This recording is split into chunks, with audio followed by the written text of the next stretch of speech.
Well, now northern Iraq is being occupied by ISIS, and it seems that every time there's a major push by Assad's regime or the Iraqi regime to actually depose the ISIS base, we get then an allegation that immediately pops up of chemical weapons being used, and then U.S. forces start to shift, you know, again against the Assad regime, right? I could scream. I could scream. I could scream because, number one, I very rarely talk to anybody who's insightful, but this is what happened, and you know it, and you know what's happening right now with that whole situation. It's we created ISIS.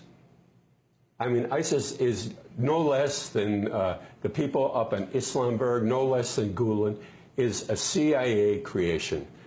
John McCain, for heaven's sake, was over there with the ISIS officials. We created them. They came from the Al-Nusra group, the Syrian Liberation Front.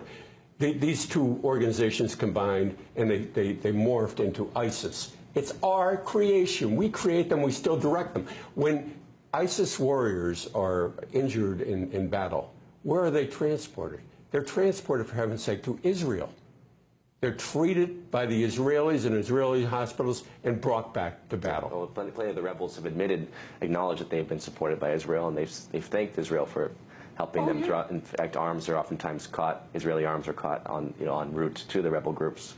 But when it comes to this, then the grand scheme, the grand chessboard game, obviously we're seeing the neocon strategy. Wes Clark talked about it: destabilize and overthrow the governments of Iraq, Somalia, Sudan, Libya, Syria, Iran. Yeah. I mean, this was the strategy that he talked about over 15 years ago. Yes. And obviously we've seen it come to fruition to a large extent.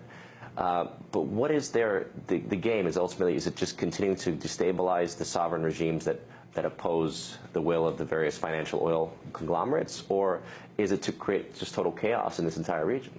Well, the ultimate goal, of course, is money, wealth. You know, real wealth comes from natural resources. Our money is, just fabricated. It's not backed by anything. Mm-hmm. But real wealth comes from natural resources, be it gold, be it oil, be it heroin, which is the third most valuable commodity in the world right now. Another reason we're in Afghanistan. Mm-hmm. But the end of the game is being played to be won.